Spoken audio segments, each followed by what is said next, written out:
I cannot do them over here, so nothing like going live to realize that you need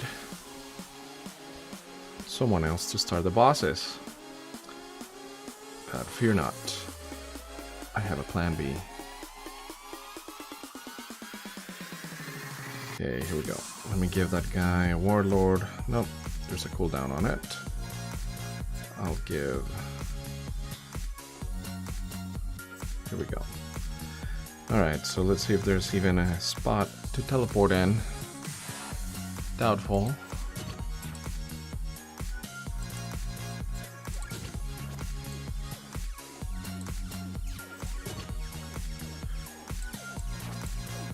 So, in the middle of KVK, this guy decided that he wanted to just stop playing the game.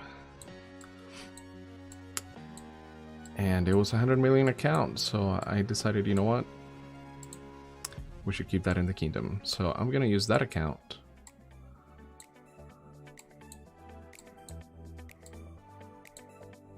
to play this. Okay. I'm getting the marches in. I'm gonna see if I can teleport right here. That's what I will use to summon the bosses. Everybody's giving me so much love because we haven't started yet. Okay, here we go. There we go. Teleport right there. Surely this guy will let us initiate. There it is. Okay, challenge the boss. Boom, baby. Alright, here we go. Now let's tell everybody.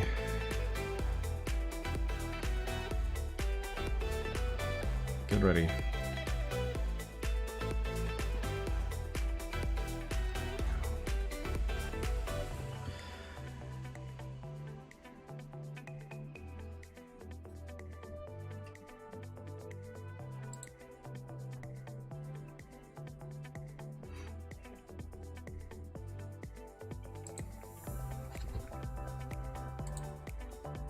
And let's give some guidance here.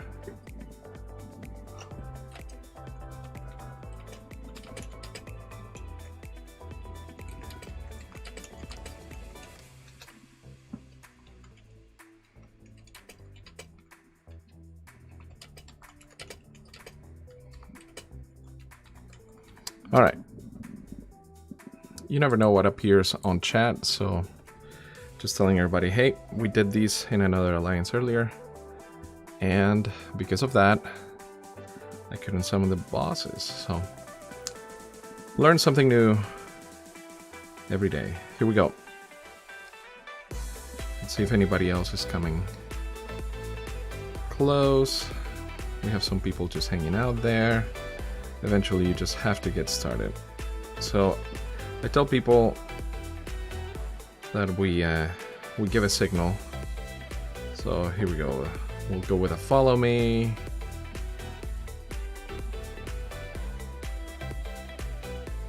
And then go ahead and send Richard to attack. Now 50k marches is essential here because otherwise in an alliance as big as ours, it'll go really, really fast. So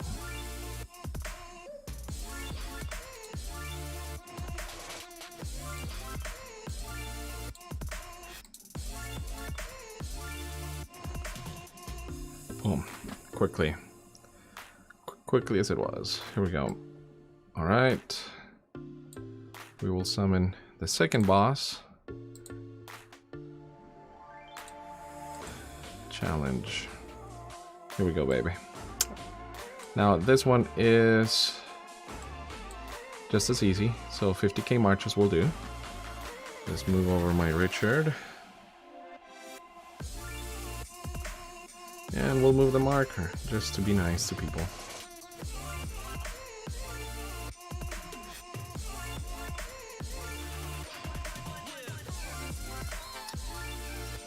Alright. Over here now. And somebody, of course, starts attacking it.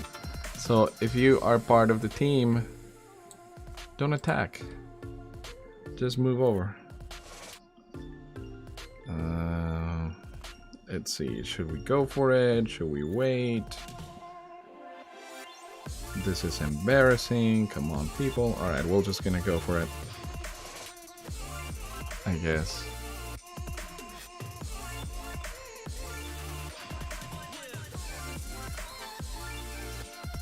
So what else do you do?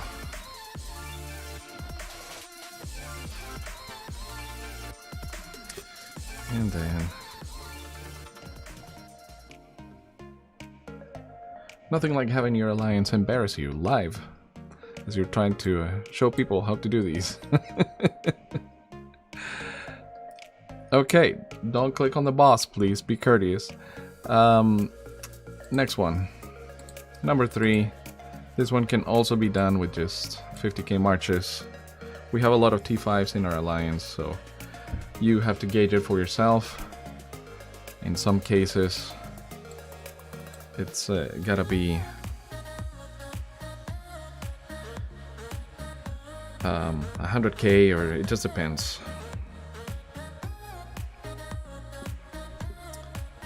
Alright.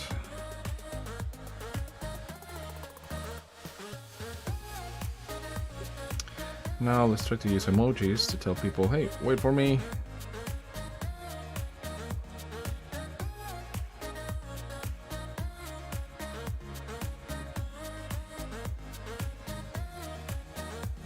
Alright.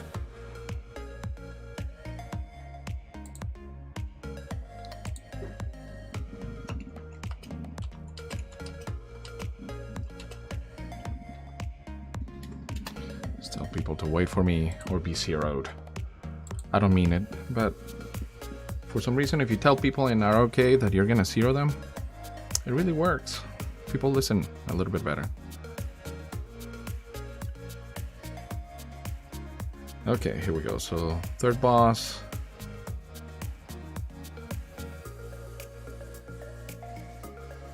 And it looks like people stopped moving, so let's go ahead and give everybody the wait for me. And action. Here we go. Charge, everybody.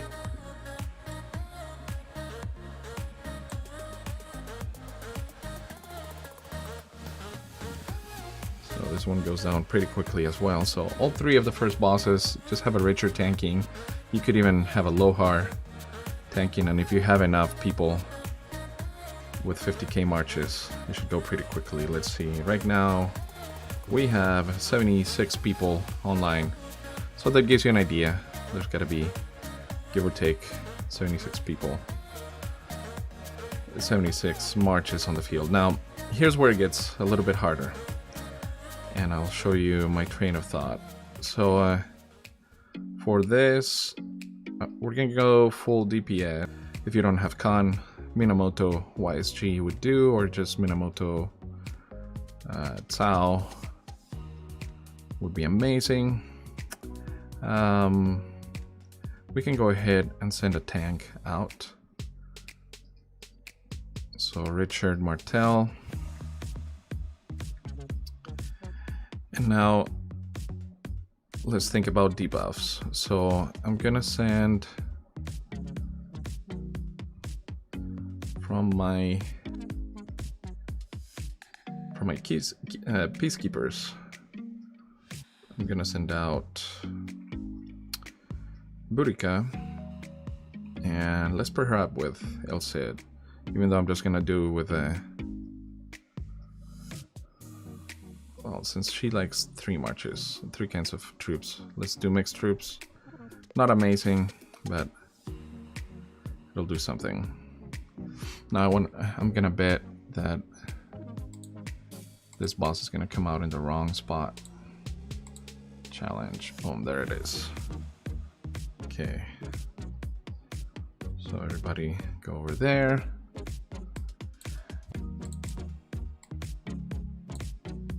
And we're gonna move every march over there.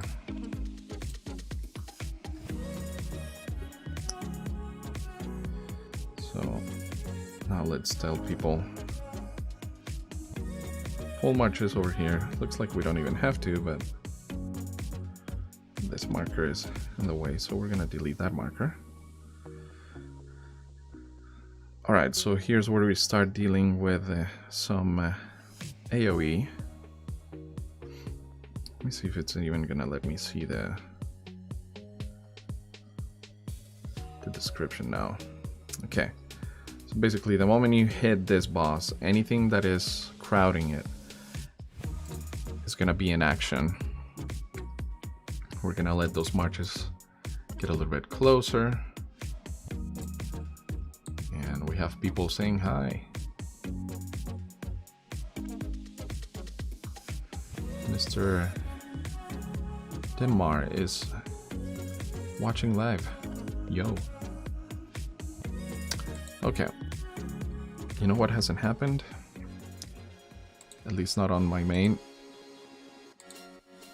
A verification reward. Seems like almost every time. Oof, somebody attacked this before me. Bad people. Looks like we're gonna see some people live in my stream. Second time, noobs.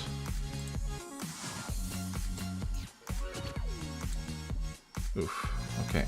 Let's see if... There you have it. Alright, we made it. Let's see, did we get... 1, 2... Okay.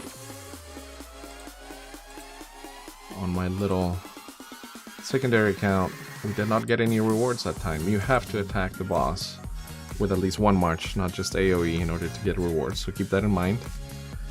And then let's tell people.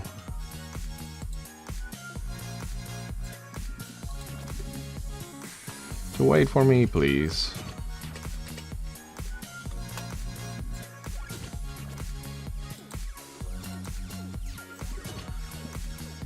Okay, 3 marches is what I've got out. Just for good measure, let's send out a few others. Now, I'm gonna recommend that you get people like Herman. Well, no, my Herman is very, very poor. So let's send Ed Primary, Herman Secondary for the debuffs. Where is Herman hiding? There you go. Okay, of course you want that to be full archers.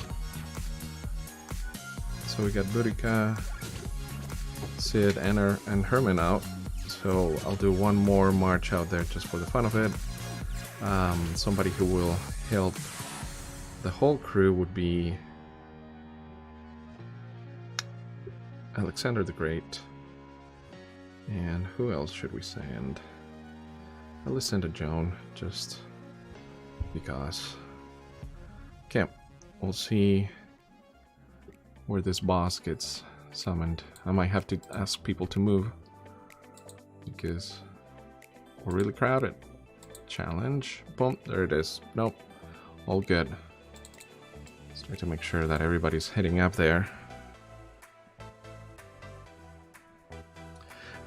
The dynamic of this event completely changes when you have a full alliance with a lot of T5s.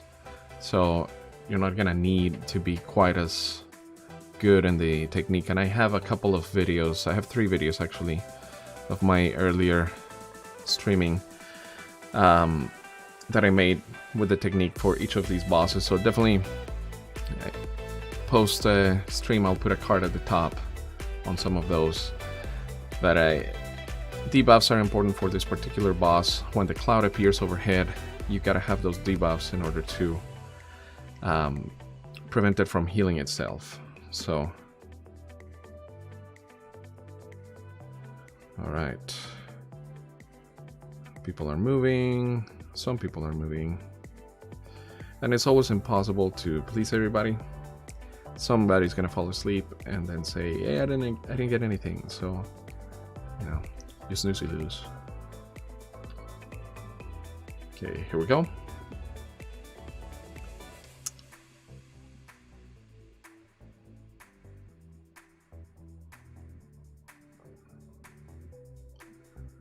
All right, follow me. And get everybody in there. Okay, got a charger with at least one. We'll see. We'll make Khan the attack one. On both accounts, here we go. Get in there. Boom, alright, you see the first set of AoE right there.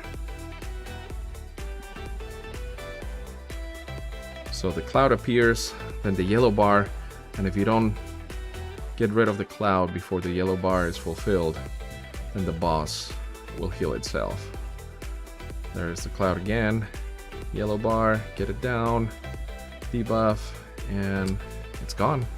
So again, much easier with the T5s in the mix. Let's say everybody thank you, and off we go.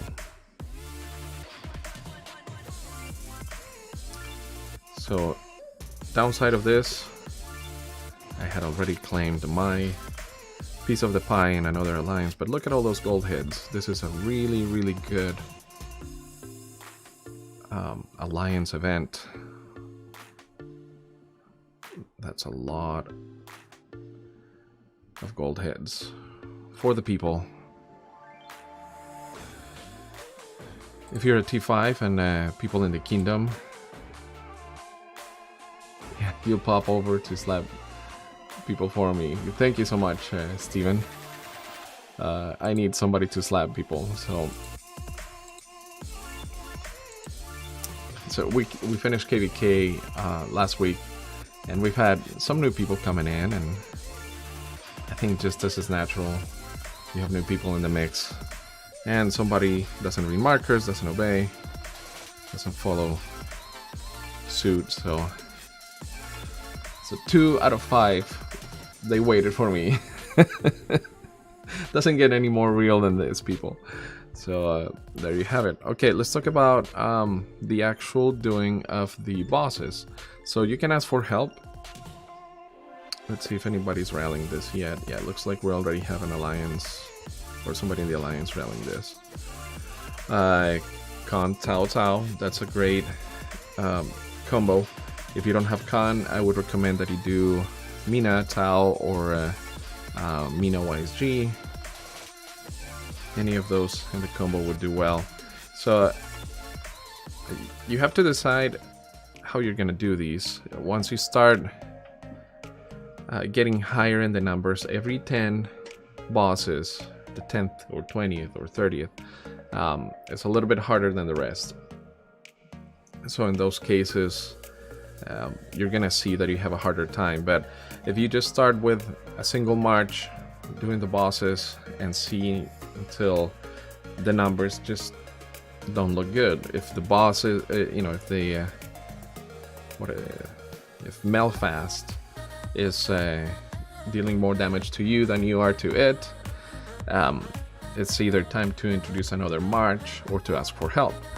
You can of course go into your boosts and pop a couple of buffs, for example the advanced army expansion, and you can do a 24-hour attack or defense, look for a rune. So depending on your level of your city and your tech, you might need a little bit more help than other times, but don't be afraid of asking for help. Now there are boundaries, like if I see at 20 a level 20 and people are rallying out already, like that's a waste of AP for the rest of us.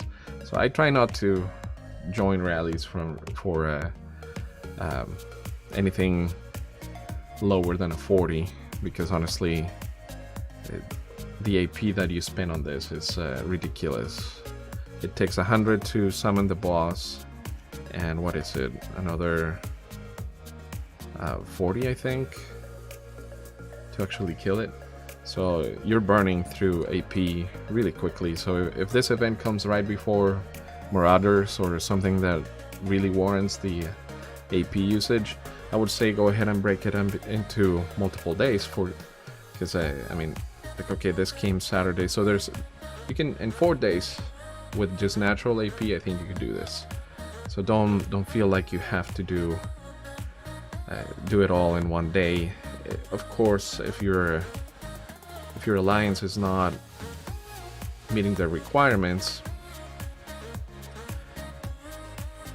to do it by a specific deadline, then you probably want to go ahead and rush them and spend a little bit of AP. But otherwise, no rush. It's not like events come around that often that you should really rush some of these. So let's see. Looks like so in this case we can see Khan is dealing about 3,000 per second, and the boss is taking Melfest is taking about 6,000 per second. So that's a pretty good trade. The rally wasn't even half full. But let's say that was your March and that you're going against the barb. That's still a really good trade. But once you start seeing that, hey, you're dealing 1,500 and receiving 2,000, okay, you're gonna die before this is over.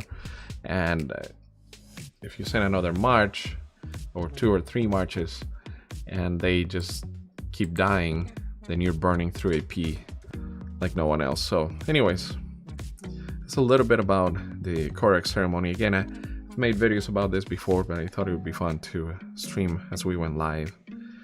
And let's see, what else is there to talk about today? We are in Kingdom 1849, first stage of the last Constantine MGE, and looks like we have some serious people going after it. 40 million, almost 40, 27.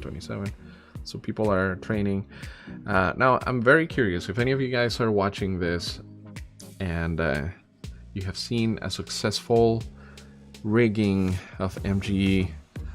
Leave me a comment on how you do it, because in our kingdom and in the 3 others that I've been in before, we have not been able to do, I don't think, a single MGE where we try to assign the top 10 or top 15 and somebody didn't go rogue. So I'm curious to see if anybody out there has the secret recipe on how to do this, because it gets annoying, to be honest with you. I mean, you know that there are people that are gonna go out and fight and really benefit the kingdom, so you want somebody like Constantine to stay in the kingdom, and then you see these people who are obviously farmers and then they decide to feed their way to the top. And we already prohibit T1 feeding, but yeah, it is interesting that it's not always it doesn't always go to the people you want it to go to.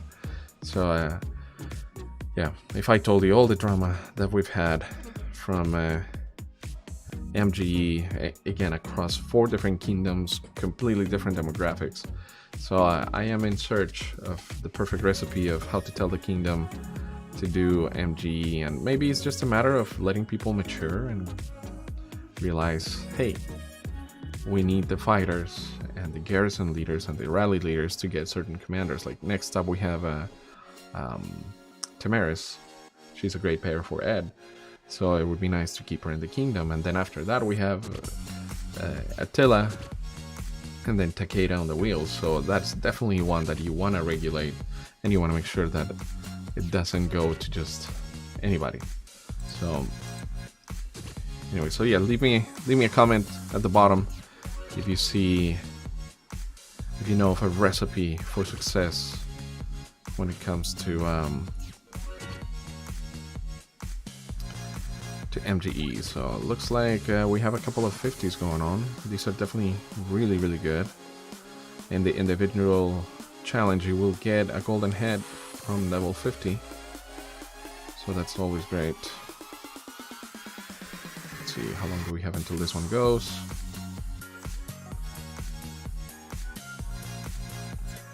Just about 40 seconds. Well, not 20 seconds.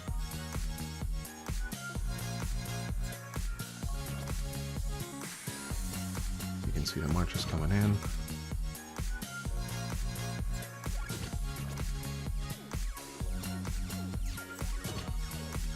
If I was feeling generous, I would give them king skill, but this guy's gonna die anyways.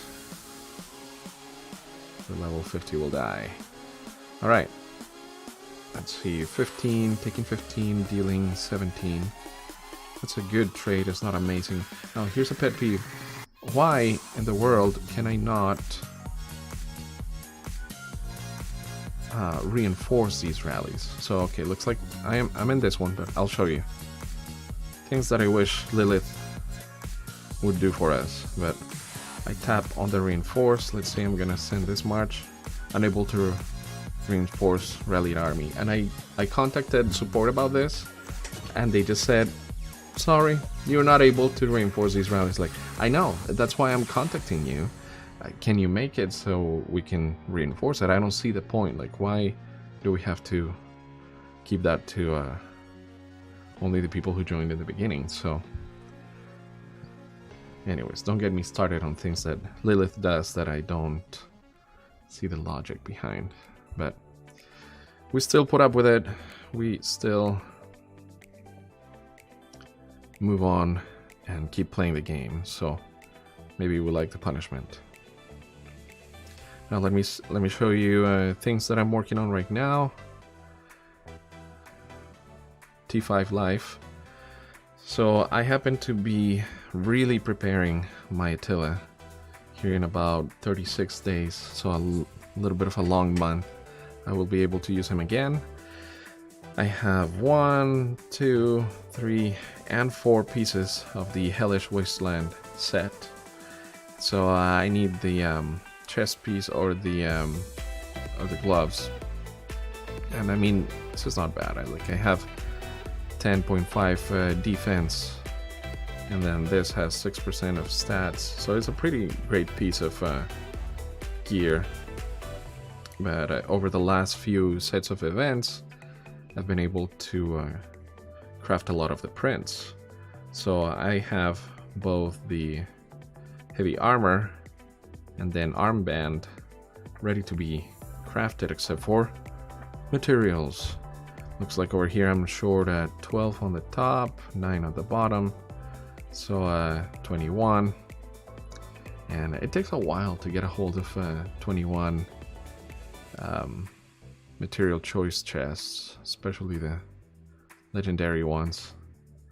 Now, one trick that I have found is that if you're really close to crafting one of them, like for example right here, I just need 4 more prints to make this Eternal Empire. And when you craft them, any of these legendary pieces, well, the print, you will get the offer for a Vanquisher bundle. And I mean, that is probably the easiest and most cost-effective way to get a hold of 4 material chests. That is actually how I got what I do have. Which let's look at that. So yeah, these 8, I came across 2 of them. So since I'm not an archer guy, I'm probably gonna go ahead and finish these, like the plate and the tassels, or no, it's not tassels, tassets. I'll try to finish those just to get the bundle and use stuff like this where you can cache the generic ones and make the prints from it. So anyways, that's a little bit of what I'm working on the gear. Let me know what your on the comments, let me know what your favorite gear is, and if maybe I'm missing something. I mean, some of these pieces of gear are just so ridiculously pricey. Like, let's see, I have one of these ready. Yeah, like the Pendant of Eternal Night, 40, 40, and 40. I mean, that's months, if not years of work to get those, and it's only 5% skill. So for like Attila Takeda, pointless, because Attila doesn't have the skill tree. Let's see what else we got. The lucky coin. Okay. The all in all of KVK 3. And it's just as expensive. 40, 40, and 40. So 120 pieces. And then it gives you 10% chance. Like a 1 in 10 chance. Reminds me of Dumb and Dumber. Like, you mean there is a chance that there'll be a shield to absorb 500 damage, like for 2 seconds? Okay, so 1000 damage, and it can trigger once every 5 seconds. So it's not only 10% chance, but it can only happen every 5 seconds. So then basically you're telling me, I mean, let's divide that. So it's like a 2% chance of something happening over the course of a fight. And it's 500 or 1000, you know, the 2 seconds. So a 2% chance of 1000 less damage. That's ridiculous for the amount of work that it would take to craft these. I don't get it, man. I don't get it. Some of these other ones look a little bit more legit. But, you know, if it was like 20% skill damage, I'd be like, alright, yeah, that's worth it. Or not just a 10% chance, you know, like, give me 30, give me 50, you know, like a coin toss, but not like a barely a chance that something not that remarkable will happen. So don't get into crafting some of these things that are really not going to make that much of a difference. Some of the epic pendants are actually pretty decent. For example, Silent Trial, you can get in your home kingdom between the keeps and the camps. You can get the prints for it, and then normal attack can decrease the target's rage by 10 points. So with somebody like Attila that deals a lot of attack, that's actually a pretty decent thing to come up with. And you're talking about 50, 70 when you divide that by 4, so it's not even 20 prints, you know, legendary prints, or materials, I'm sorry. And you get a lot more bang for your buck there. Delaney's. This one's a little harder to come across, but incoming counter attack damage, minus 5%. That's actually pretty great if you're getting attacked or you're attacking somebody. Like, that's also why I have him on Attila right now. We just got done with ROK over the weekend. And anyway, so counter attack, minus 5%. That actually adds up. One of my favorites, the Flag, Call of the Loyal, 5% extra speed. You know, fairly cheap to make, and 5% speed. I actually, right now I have it on Cao Cao because we want him to get quickly to the obelisk, but sometimes I put it on Richard so that it's a little bit more bearable to wait for him to go anywhere, because man, Richard is so slow. It's just a pain. Stuff like this, like, okay, in the early game, if you're leveling people up, commander experience gain of 10%, that would be worth the 75 bones.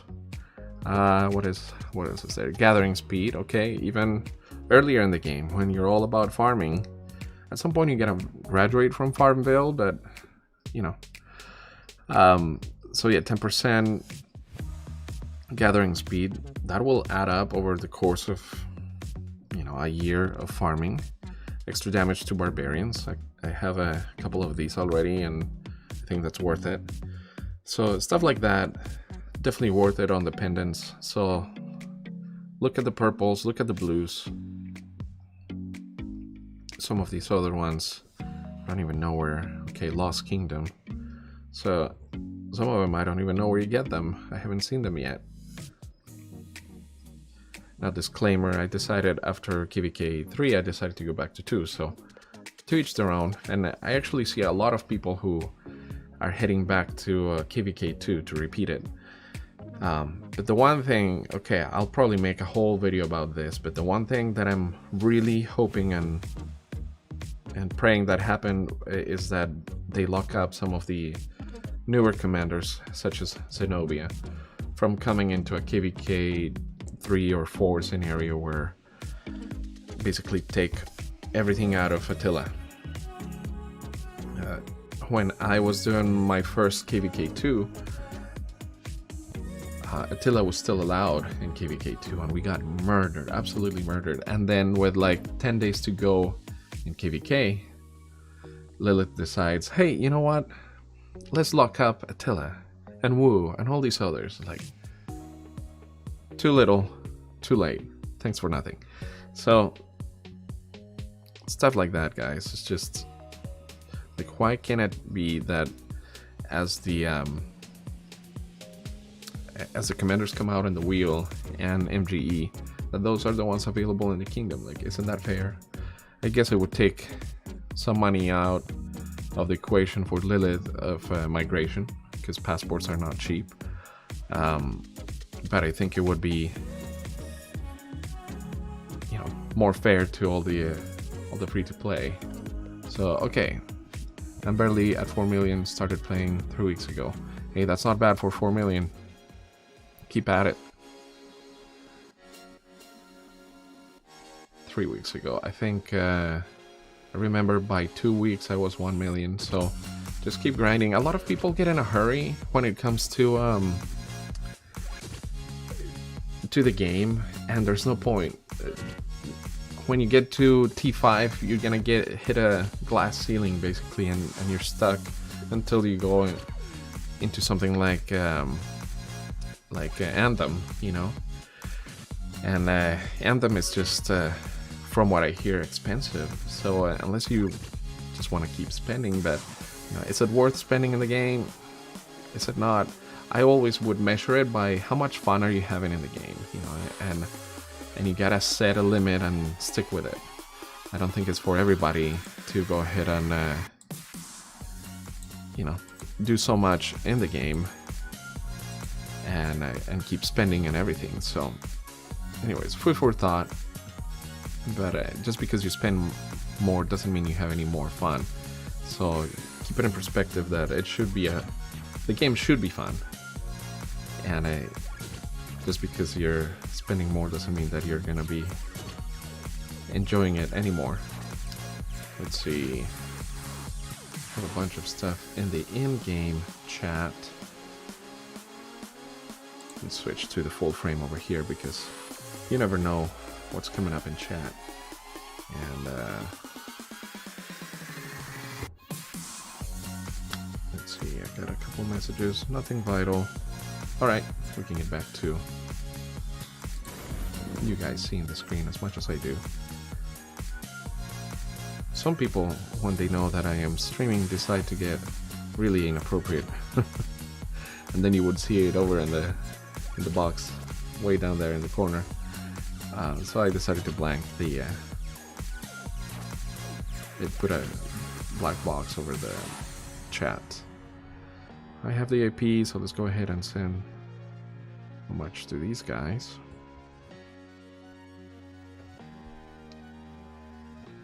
And is there anything else happening over here? Yeah, that's about it. So we are expecting that here in about 3 weeks we get into pre-KVK for what would be 1849's KVK 2. No, I'm sorry, KVK 3. So Light and Darkness. That one I have a little bit more down to the day when things happen. I actually made a spreadsheet that was very accurate, so I'll make sure to refine it and then share it with you guys and talk about Light and Darkness if you'd like. And of course, any subjects of your choice, leave me a comment on the on this video, and then I'm happy to make any videos as requested. My job in real life is as a DJ, so I'm used to taking requests. Some requests are smarter than others, but I'm happy to cater to the crowd. You always cater to the ones who are dancing, so if you are watching, I'm happy to give you some love too. So let's see. But yeah, so that's about what I wanted to cover on the Karuak ceremony.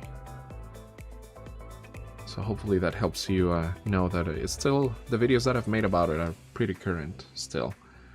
And that's a good way to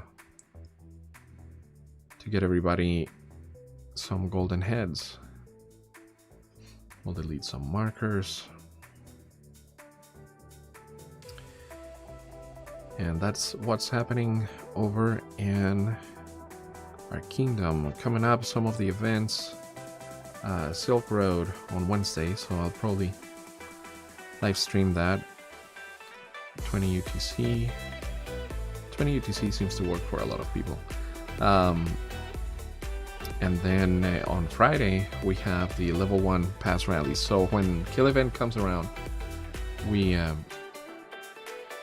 do these level 1 pass rallies. Let me show you what I mean by that. These level 1 passes right here, and you gotta make sure it's level 1. So right there, you see a level 1. If they are shared by a couple of the main alliances, then you can rally back and forth, and you don't take any deaths from rallying those passes. So it's a really great way to rally, counter rally, reinforce, look at different commanders. And we've been able to refine our strategy. And because we're doing it over a Kill event, then we're also getting some good points when it comes to you know, the Kill event MGE points. Let me see. So that'll be on Friday. That's typically more about being on voice and coordinating with people, so I might not stream that. I'm not quite comfortable with streaming Discord voice because you definitely don't know what people are gonna say live. I have one of my buddies in the kingdom, Turbo.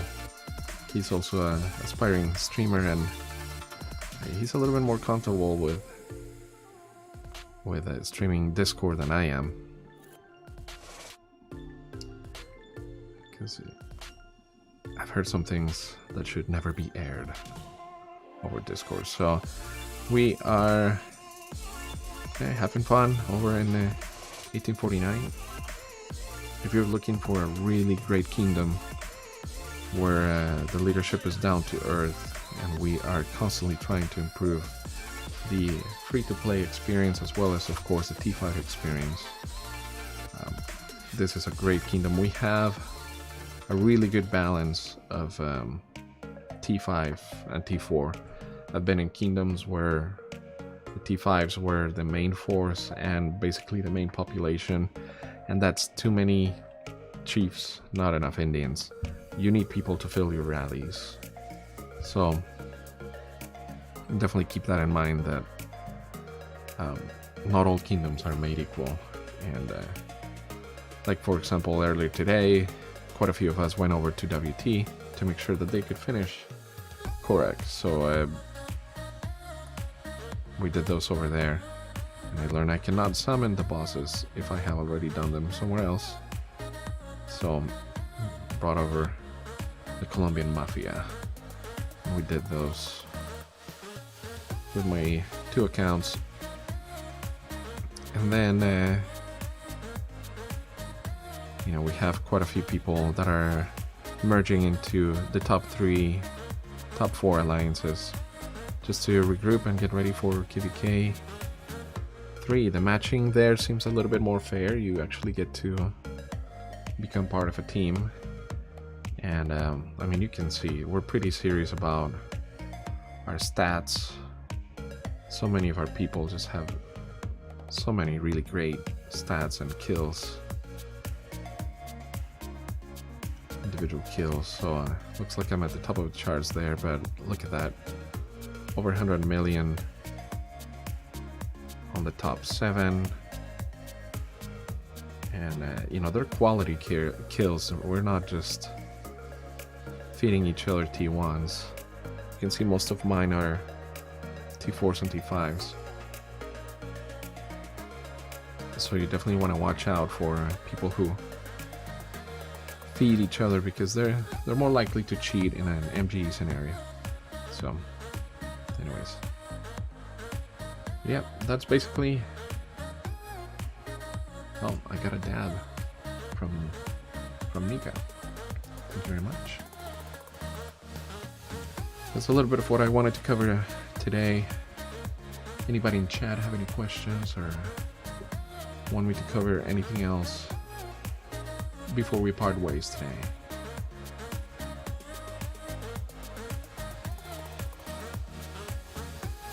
I owe somebody some gold. That's right. I need to send Mr. Kong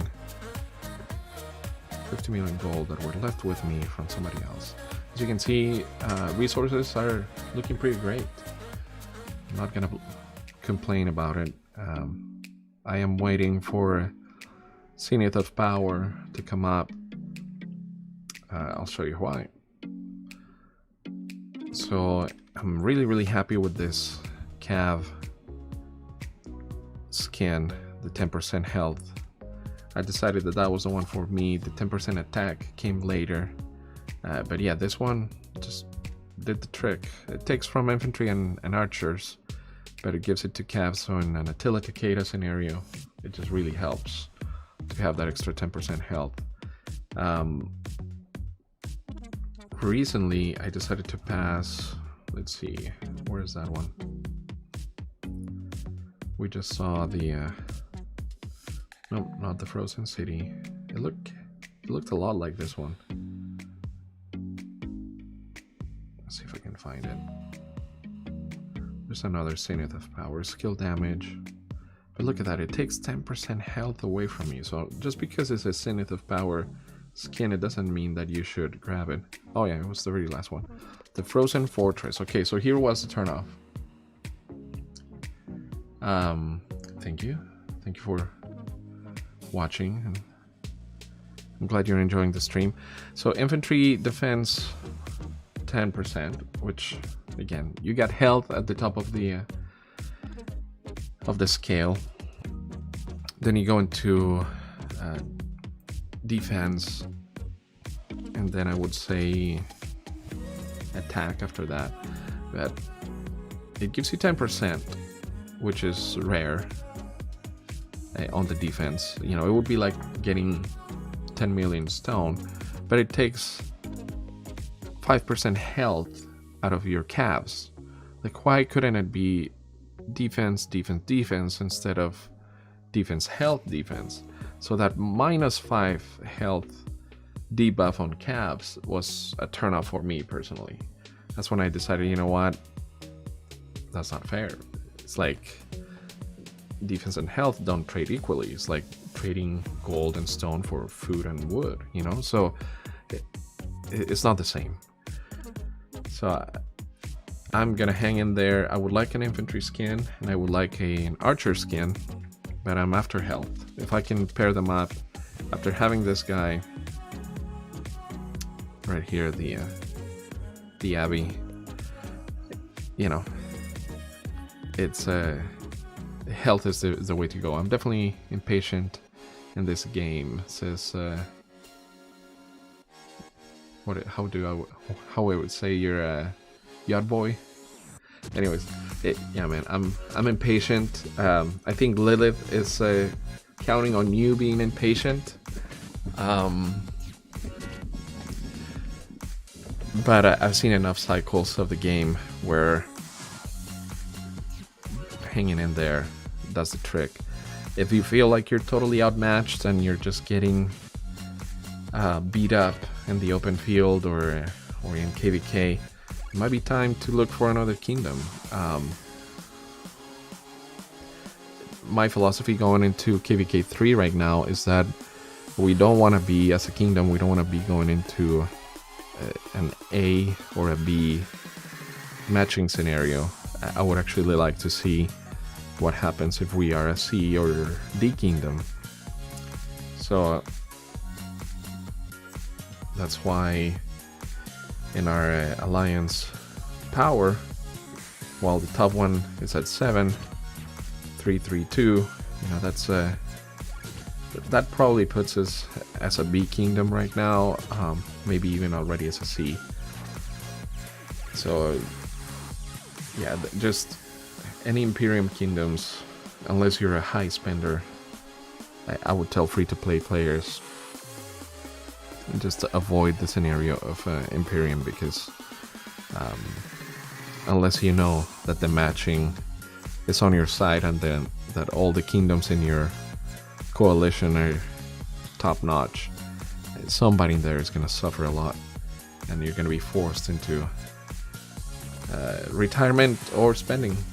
So I think you can have just as much fun as a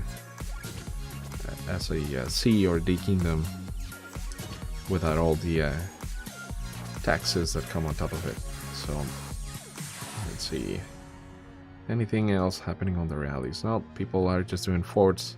Looks like the majority of our people already did all their level 50s. Gammy Bear needs help. There's no rally. Let's be nice to Gammy Bear. Again, my recommendation for this event, Mina YSG. I do a lot of my forts like that because if there are any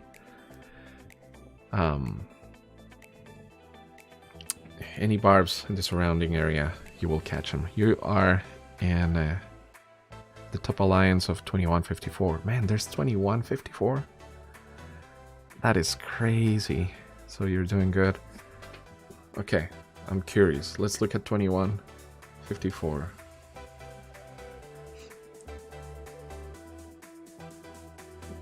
Let's see. Zoom out. Let me see if I find you.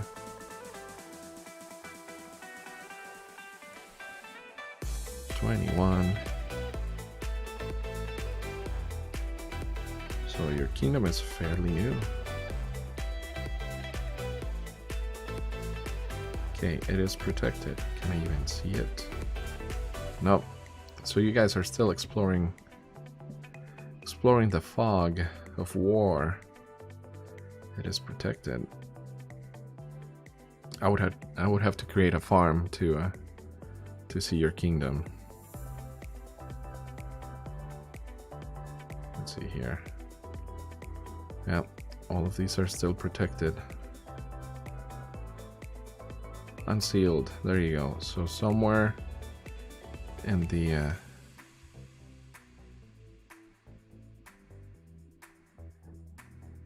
in the 21s, 21, 23, 21, 25 is unsealed. I should be able to see that one. Okay, so the fog is gone. That means that you guys are towards the tail end of that. It is at 2180s now. It makes you wonder if Lilith is really creating that many kingdoms and how many new people are coming into the game. You have to know that, I mean, every KVK, somebody's quitting the game left and right because KVKs are brutal. Okay, just looking at this kingdom, looks like it's a 2. Kingdom highest power is 20 million in your kingdom right now. That's good. Man, in my kingdom, so my account was born in 1435. And by the time we reached the temple, there was a crazy, absolutely crazy guy who made it all the way to 100 million by the time the temple opened. How do you know you can migrate to a kingdom? Okay, so migrating to a kingdom.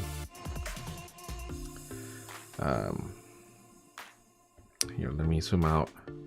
So if you zoom out and you see the world, you tap on it. And then you look at migration requirements. So your target kingdom is not currently participating in Lost Kingdom. Your city hall level is 16 or higher, so if you're below 16 you cannot go anywhere. Your power does not exceed 25 million, so that's where I get stuck. Maybe I could go with one of my farms. And I've been just playing the game much longer than some of you guys, especially in those. So when you see unsealed in the blue right there, or right there, unsealed means that you can go there if you meet the requirements. Protected right there, this probably means that they're in KVK right now. So yep, so this is classified.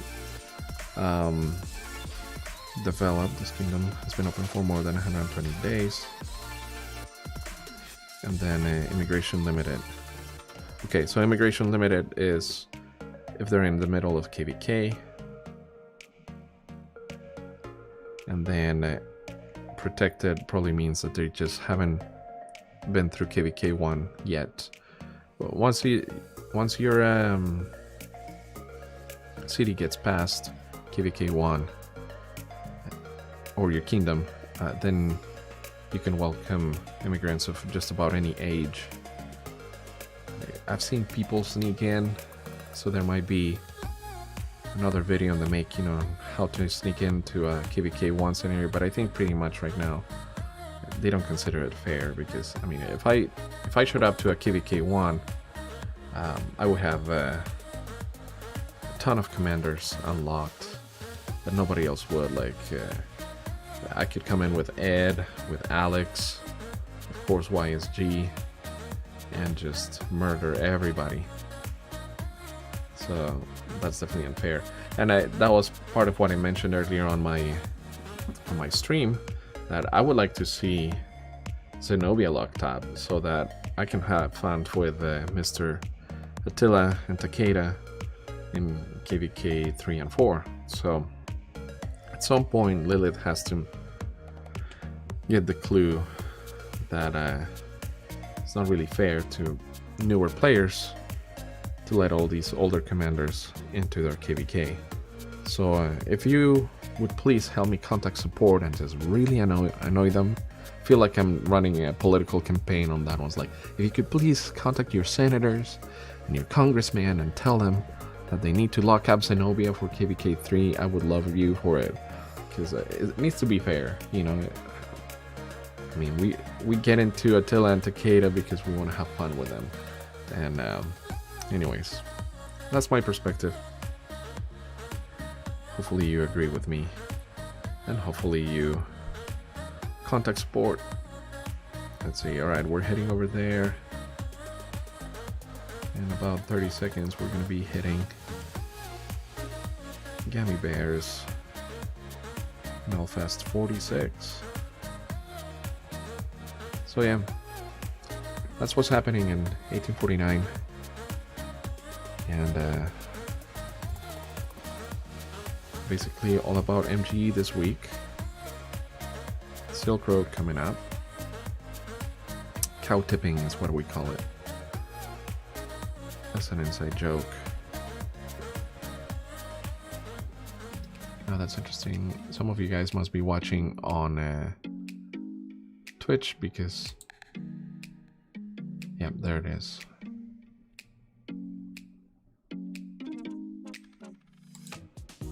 I use Streamlabs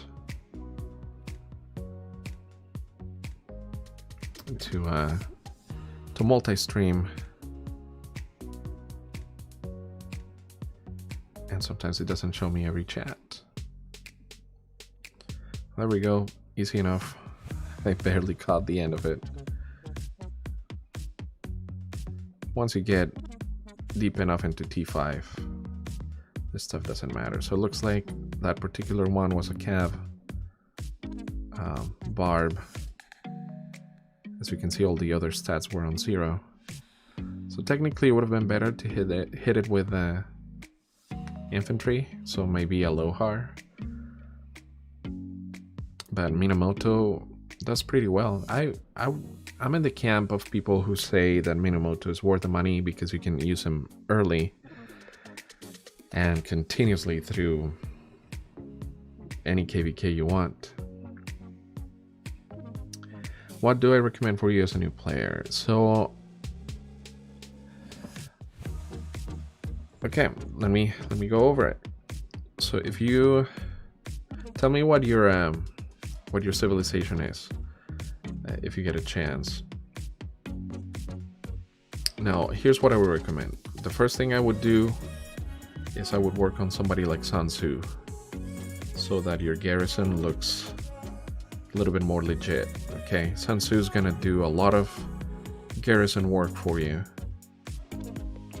and then so max him as the first epic that I would max.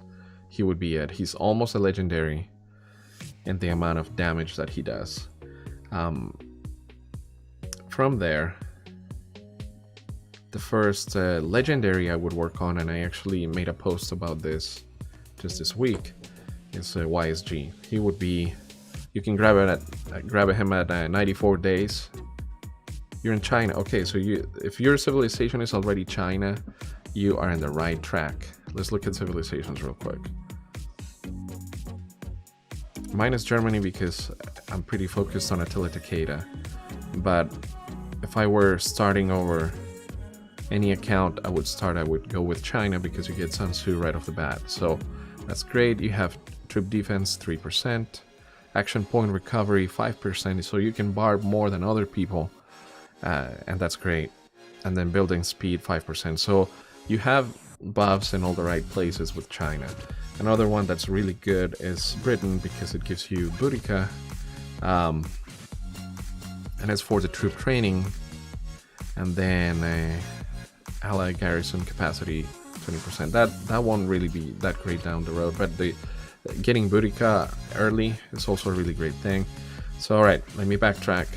You don't have YSG yet, not a problem. But I would say, okay, save your gems so you can spin the wheel for YSG, and keep working on Sun Tzu. Okay, whichever one is your highest of the peacekeepers, that needs to be your primary. So let's say you have Boudica, or let me know who your best peacekeeper is. So look at these guys right here with the peacekeeper tree over in the middle. So if you have Boudica, if you have Lohar, or even as we get a little bit higher, okay, Belisarius, one of those three, just pick one, focus on that one. Lohar will probably give you the quickest return because he is actually made to help the experience bonus right here, the 70%. So if I had to pick one, I would say pick Lohar. Let me look at Boudica's skills real quick and see if I'm giving you the best advice. So she deals a lot of damage. Damage to barbarians, rage, healing, and she's a skill commander, so her and Sun Tzu would get along really, really well. Healing factor 400, and then bonus damage 5%. I don't love these percentages, but either way, Boudica or Lohar would be a good set of commanders to be out there. So you have Lohar at your first skill is at 4. Okay, so you got damage and healing. Okay, I would go ahead and because what you really want from Lohar is that third skill. So you have Mina at 5.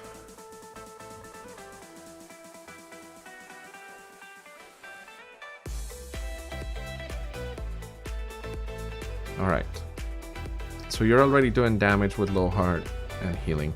So okay, go out every day, you log in, you got your AP, You hit Lohard with Sun Tzu secondary. So that would be a really good pair.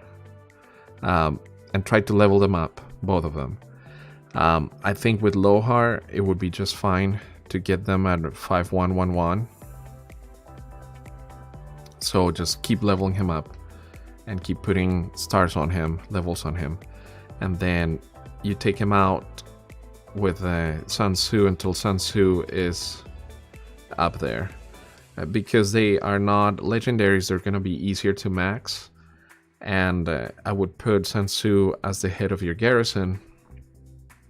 And I don't love it, but for now you could put a Peacekeeper as a secondary. Eventually, when you roll the Wheel of Fortune, at least enough to max out, to get the 10 heads of YSG, then that's who you're going to work on, who you're going to put any of your legendary heads into until you max them out. Now, I'm not gonna lie to you, Rise of Kingdoms is a little bit of a popularity contest, so if you're in the main alliance and you're getting those gold chests and you can work on your VIP, that'll be the next key to success. You want to be in a kingdom where you fit in the main alliance, because I mean, if you go to a kingdom like mine where the minimum expectations are, 10 million kills and 2 million dead. We don't actually put a power minimum, but we want people with 10 million kills and 2 million dead. Then you're gonna probably get stuck in a lower alliance. So right now, I think where you are, if you're in the main alliance, that's great. Hopefully you have some spenders, people that buy you the gold chest, and then keep working out on the VIP and work on those 3 commanders. We're just gonna take a focus approach. So Lohar, Sun Tzu, YSG. Eventually put Boudica somewhere in there, because once you level up Sun Tzu to a certain level, you probably want to start developing another Peacekeeper, which Minamoto actually is a great Peacekeeper. Get to the point where eventually you can hit the open field doing barbs with three marches, and I would put those 3, Lohar, Boudica, and Minamoto, and you want to save on AP, so when you do their talent trees, make sure that you grab the following. So I always have this little branch right here, and then let me see, I don't know these by heart, but okay, reduces the action point cost to attack barbarians. In this case I have it at 3, so it lowers it by 10. So Insight will be probably the first thing I grab on your Peacekeepers, so that you're saving AP. You're getting farther out. So yeah, I need to do more barbs. Every day you gotta go do barbs, you gotta go do Guardians, because they give you lots of AP. And the more you develop your commanders, the farther you're gonna get quicker. So that would be one thing. When it comes to technology, and it's been a minute, so you'll have to forgive me if I have to look at this kind of harder, because that's the thing. I sped through all those developments, and I wish I had done it. So, but you can see I have Sun Tzu infantry in the front. I happen to grab Richard. He's not very good on my account, but he's there. And I got Belisarius and YSG and Canyon. You should play Canyon even if you lose, even if you're not that high. I'm 306 in the kingdom, so that's actually pretty decent, but it's a younger kingdom and my farm is 25 million only because it's been around 300 days, so it's been around a while. So okay, you're asking about what else to right, I'm going back. So you're free to play. How does a farm work? Okay, so if you go to character management, you're allowed to start 2 farms in every kingdom, and then you can migrate in accounts as well. So for example, I have 1 account in my current kingdom, 1849, and then I brought in 2 others, if I'm not mistaken, I should be able to start a new one. Because... no, it's not gonna let me. Because I already have 3 accounts in this kingdom. So you want to do this before you start, before you migrate accounts anywhere. So now, just for kicks, let me start a farm right here. So create a new character in this kingdom. Yes. Even if you already have 1 character, you would be able to create a second character right here. Okay.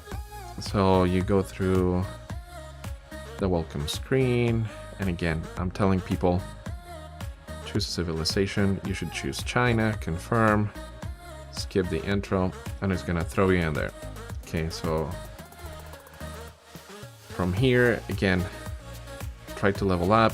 In a single day, I can get City Hall, I believe 6, just using what the game gives you. So that already tells you, okay, the game is made to be rewarding up front. And then what happens is that, okay, you have your main, then you can create a second account here.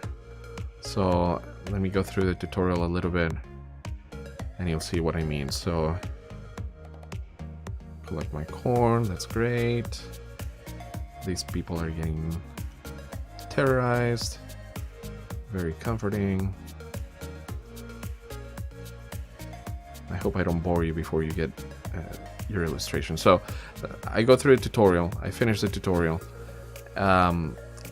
start playing the game, let's say 2 months go by, and you can go and start another character in the same kingdom. So that way you have 2 accounts, and you always kind of hit a limit on, okay, I've done everything, I ran out of AP, I can start a second account and do the same thing. But here's the mentality, okay? You have to have almost...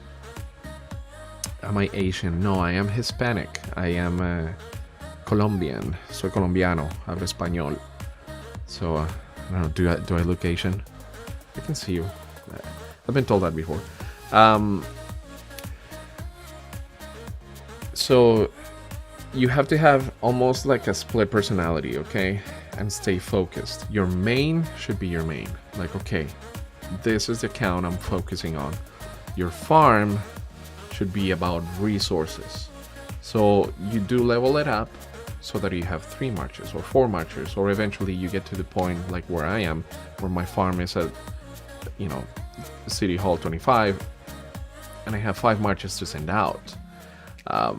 But it took time, and there were times when I didn't need the resources, so it doesn't matter. But you can collect arguably twice as much in resources, and then before the end of the night, I go into my farm and send out the farmers. So that way, you know, a million here, a million there. Before you know it, by the end of the week, you have an extra 14 million of each resource in your farm, and that's really gonna add up for KVK. In the scenario where I am, I mean, I easily get 20 or 30 million out of my farm when I'm in a bind, and I'm not like really paying attention to it. So farms just really help you grow a lot quicker. So let's see, man, I probably got into a hole here. So level up.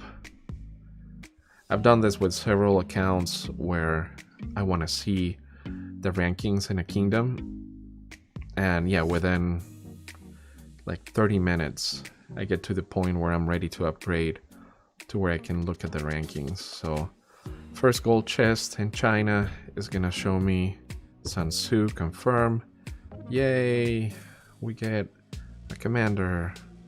So now let's go hit barbarians, level 1. Let's go kill this guy with the troops. Sun Tzu's at level 1. That's shameful, but gotta start somewhere. And then he goes and does his thing. So now let's see. Yep, I am Colombian indeed.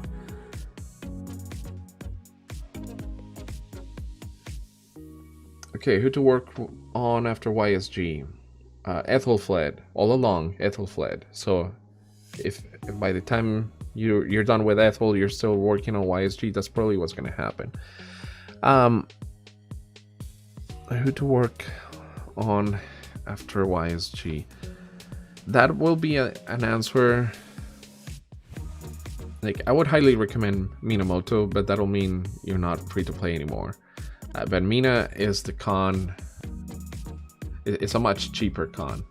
So, and it will come in very handy for a lot of things in the kingdom, like rallying a lot of like the circles and the passes in KVK. Somebody in your kingdom needs to have a really great Mina. To add value to the kingdom, I have a video about this, but the best KVK commanders, one of them would be Tao, to get places fast. You can do the free-to-play version would be man, I just blanked on his name. Would be one of the peacekeepers, Belisarius. So you can at least work on him. But to me, the most valuable thing as a as a T5 is getting people quick into my rallies. So I tell people, if you want to be like really great support to your T5s, get there quicker. So I would say, hey, do a Tao Tao. Tao Tao is gonna be really fun for kill event. It's gonna be really fun for arc. You're gonna be able to get places quick. He's gonna be very easy to kill. So open field you're not gonna be amazing at, but you're gonna get places fast. So you'd be a sniper, you know, like get there quick and do damage, but then get out. So I think as a free-to-play, that would be somewhere I would go and feel good about the investment. To me, free-to-play means that you're probably not gonna want to take the costs of doing a lot of open field, because it is very costly, especially, I mean, eventually even free-to-play get to the point where a year or so into the game, you can get to T5, and that's great. But then T5s are so expensive to heal. I mean, it is insane to talk about like the hospital bills. I actually have here. I'll show you. Let me switch over to the desk view so I can find you the screenshots without showing personal information. But I have a compilation of my my hospital bills because they're insanely costly. So let's see. I think I have it under KVK. Yeah, ROK healing reports. All right, here we go. Desk plus chat. All right. Take a look at that. Okay, I have 200,000 in the hospital. I'm looking at 51 food, 20 million wood, 35 stone, and 29 gold. I mean, if that's not enough to tell you, holy crap, healing T5s is a lot, then let's take a look at this one. Okay, 500,000 in the hospital, T5s, and you look at that, I mean, 100 and almost 50, 60 million, 64, 74 million gold. So again, free to play should probably not be out there fighting with T5s ever, even if you're I don't know, you're gonna run out of resources very, very quick. Can you remove the archers and calves so we can see? Well, these are screenshots, so I cannot toy with these. They're just screenshots that I've saved from previous KVKs, but it gives you an idea of what I'm dealing with here. Like, yeah, look at that. I was 80 million when I took this screenshot, so this one's been a minute. But you can look at how costly it is to heal up. Now, I can tell you this. Infantry takes wood. Cavalry takes stone. So I have to keep farming wood almost as much as I farm food. But yeah, you can see, I mean, some of these are just really, really violent. The amount of resources that it takes to be a T5 in the field. So for that reason, again, I would say that the second commander I would work on. As far as having fun in the game, I think having a really great Cao Cao with the,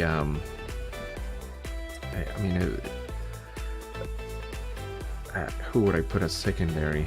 Somebody that is going to give you more march speed. So here, let me switch away from this.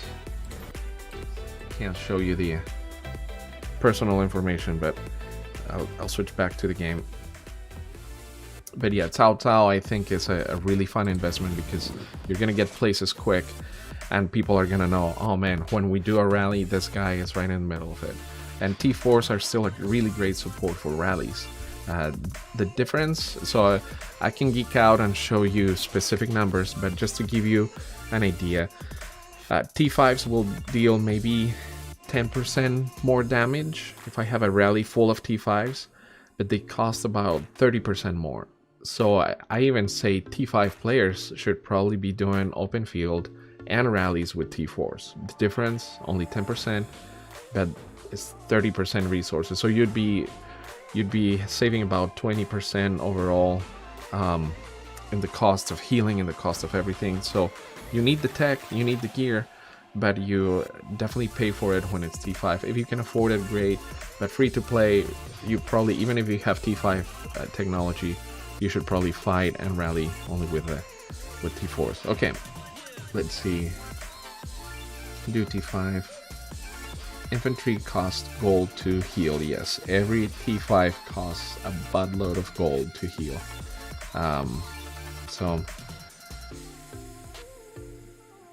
Okay, so Cao Cao is a gold key. I am not gonna use my gold heads on him. Fair point. I am asking about wheel commanders. Okay, alright, so let's look at wheel commanders. Who would I work on as a wheel commander? So now I'll have to refresh my memory here, so you'll have to forgive me. I'll give you full context, but I've been playing with this account for 535 days, so I'm not quite 2 years, but seen a thing or two. And then let's look at the wheels. All right, so I'm gonna tell you who not to work with as well, because I've made some mistakes. I think Julius Caesar is worthless. I think Freddy is worthless. Once you get to the level where I am, these guys are a waste of gold heads. I think Barca is a waste. Alex, however, amazing. If you like infantry, Alex is your guy. He will be very relevant for a very long time. If you get bored and you already have Sun Tzu for a long time and you want to upgrade your garrison, Charles Martel is the man. YSG Khan. I think you have to have Khan. You need to unlock him. But honestly, if I really like calves and I'm free to play, I would try for a spot in the top 15 of Saladin. Like, Saladin is much more of a tanky cav commander. I've seen him be just so much of a glass cannon. Like, okay, Guan Yu, amazing, love him. There's so many applications for him. He melts quickly if he's focused on. Same thing with Khan. I feel like Khan is really great for some of the events, like Ceroli Crisis, or I would replace Minamoto with Khan in KVK 2 or 3 or 4 to do any of the passes or circles. The difference is not unbelievable, but Khan is definitely better. However, the cost of Minamoto would be like $300, whereas any other legendary commander is going to cost you a lot more than that, probably $1,000 each to max. So I don't think like Khan would be great for you to focus on if you really want to make a difference. So I would say if you're just talking wheels, go ahead and unlock Richard, max out YSG, unlock Khan, and then really work on Alex. I think you should unlock every wheel that comes around just to have those already. I think Ed is really great for KVK 2, but other than that, Ramses is gonna kick his butt. So anyways, out of the ones that come in the wheel early, I think I would go straight for Alex, especially like you're saying here that you're an infantry based player. Alex is gonna give the shield to everybody around him, and let's see, where's his? Yeah, it's the first one. It's his shield for 4 seconds, and if you expertise him, he will absorb damage, and everybody in the field will benefit from having an Alex. So definitely, that's a team player right there. So out of the wheel commanders, I'm gonna tell you Alex is the man. He would be really worth investing into, because I mean, I think about the wheels as 2 months. So you have 2 months of Richard, 2 months of YSG, and then so I've 2 months later, 4 months later, you're looking at Alex. And actually Alex YSG is a really great pairing. So, but yeah, YSG first, then Alex. So yeah, it's funny, but definitely, I mean, have Takeda, have Guan Yu, have Ramses. Ramses would be who I would wait for. If you are a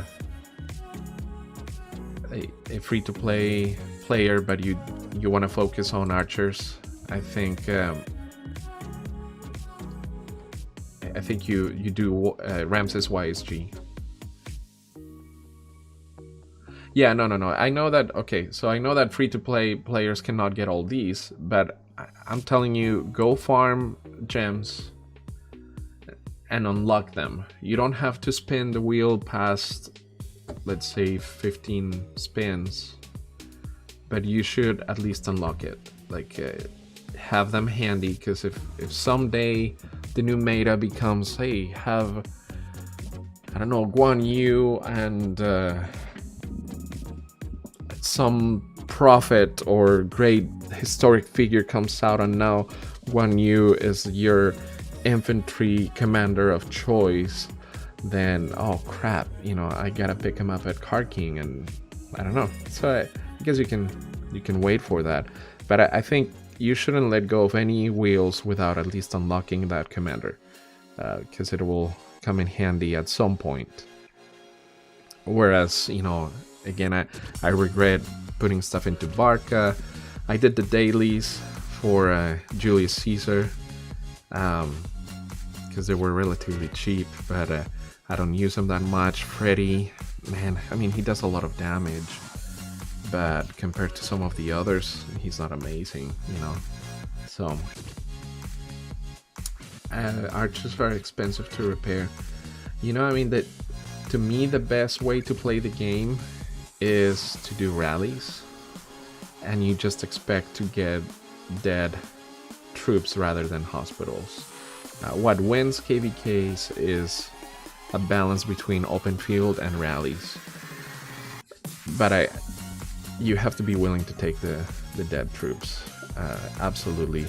The thing about, because okay, I'll tell on myself, but in my KVK experiences, I've had better rally commanders and rally teams than I've had open field. Like, our weak point in a lot of my KVKs has been field support, and you have to have a balance, because if you hit a target and you get there and you're punching it, but then you don't have reinforcements, or you don't have a way to get reinforcements to the rally, eventually rally dies, you did almost nothing. So you have to have a balance between the two, and you just have to see, okay, who is doing well on resources? Well, go be the field support, have marchers in the field, and try to clear the field for the rally. But then you have to have people who are willing to have dead troops. It's just how it goes. But yeah, I think archers are not necessarily more expensive to heal. I mean, I feel like they're about the same as any of the other T5 troops. So, I don't know. To each their own, but I've seen, okay, for KVK2, which we just finished, so it's my second KVK2, I went ahead and maxed out this guy, Edward. And I mean, he does some serious damage, especially with YSG. So that's the first time I've ever gone into archers. And anyways, but again, because we're going into a scenario where we're rallying stuff, like, okay, look at that, 314 Sev wounds, and then versus 76. So basically, I'm killing on a 5-to-1 ratio. You know, that's savage. And this guy had a Sun Tzu on the wall. So there's a point where you don't get caught out of territory. You know, as a T5, I will snack on anything out of territory with a rally eventually. The nice thing about having Sun Tzu YSG is that you're not going to get swarmed, because swarming can happen immediately. Like, okay, if I'm anywhere near your city, send the 5 marches, swarm you. Within 5 minutes, I trash everything you've been working on for 5 months. If I see you have a Sun Tzu YSG, even as a T5, I know, okay, that I'm gonna have about 200,000 dead troops. I'm gonna drop 2 million. I should probably just rally this guy instead. So it's a little bit of swarming insurance. That's why I recommend Sun Tzu YSG, and YSG is gonna, you know, they're both skill commanders. So you can look at this on my video that I made about YSG, but YSG will boost skill damage 50%. So anybody who has a skill tree will benefit from pairing up with him, but for your wall you have to have somebody with a garrison tree. So anyways, I love that we're having all these questions and interactions, so thank you everybody for watching the stream. I'm glad I can pass a little bit of the wisdom we've had over, how many days again? Almost 2 years. 535 days of playing the game. So I've definitely seen and experienced a lot of things. My personal garrison of choice is Martel with Constantine. I'm going into KVK 3, so Attila Takeda is gonna be the meta.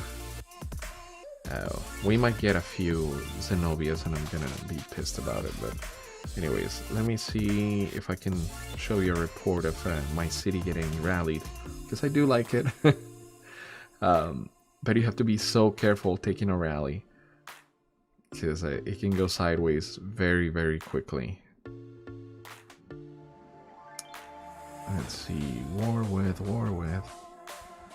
We have so many reports that I've saved. War with obelisk. Nope.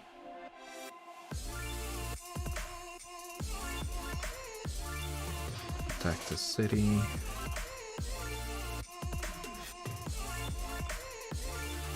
Your city was attacked. There we go. Okay, let's look at that. No, that's a terrible report. I mean, I did create. Look at this. Okay. I was getting swarmed, or there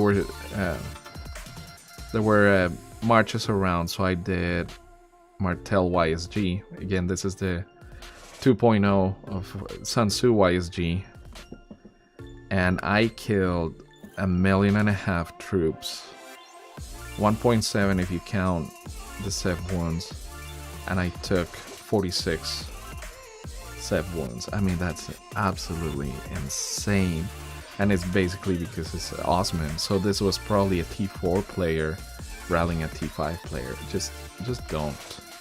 A T5 player of my size has to be imprisoned, has to be rallied, triple rallied, quadruple rallied. I mean, to really do damage to a big 100 plus million player, the rallies have to be well coordinated and massive. Your city was attacked by... Okay, look at this one. So the story behind this one, it's kind of funny, is I see that they're rallying me with Julius Caesar. I was like, oh man, I'm gonna have to take this one, because I've never been rallied by a Julius Caesar. So anyways, I had enough of a war frenzy that I got caught with my pants down, basically. And the amount of support that these guys had on the field was insane. I mean, there were so many people on the field. So at first, they take 330 dead. I get 290 in my hospital. We're still looking good. Then I changed, I think, yeah, I went from Constantine to YSG, so I get a different report from that. But there were marches around that I had to hit. Like over here, this guy with Ethelfled, his whole march is gone, or almost gone. No, yeah, that means the whole march is gone, and I get nothing of wounded. They were just standing near my city. So I zeroed 1, 2, 3, 4 marches just because they were standing nearby. And then now we look at another 200,000 in the hospital, 300,000 on their part. So this is a very costly rally for them. And now we get to the last minute. This was a matter of a minute at the end of it. So they're still reinforcing this Julius Mehmed, throwing everything at it. And now it starts to hurt because my hospitals are full. And I mean, there's still, the numbers are still in my favor, but overall, I think I had, let's see, I mean, I had a good 600,000 dead over this,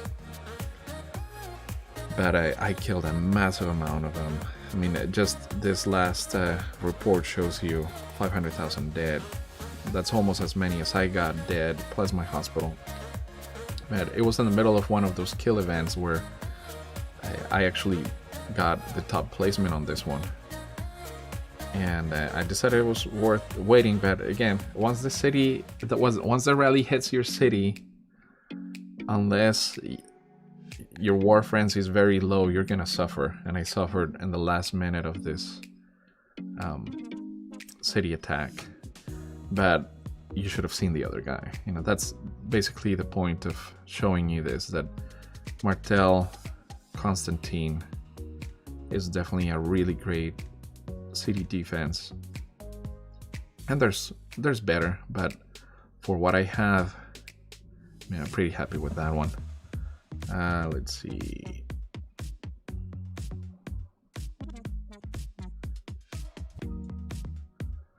Going back quite a bit on what I've saved here. Flags, okay. There's a good example of a rally where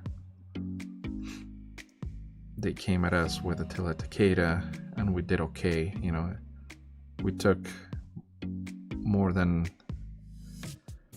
they did, but it's decent. And most of the time Attila Takeda will just obliterate whatever comes in. So it's you know, you have to be willing to get dead troops to really do damage here. Okay, look at this one. So Attila Takeda going straight to my Charles Constantine, and in this case this guy took over twice the deads and I just took step 1. So, you know, Just because you have a Tila Takeda doesn't mean that you should go and attack anything out there in the field. So all right. Well, I appreciate all the questions. It's been almost 2 hours of the live stream. I just meant to stream the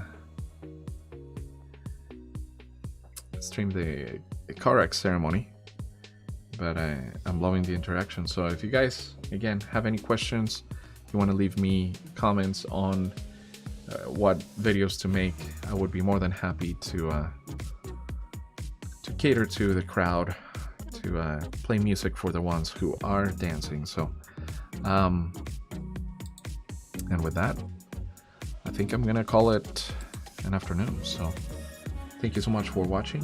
Appreciate you guys hanging in there with Ugo TV, and we'll see you next time.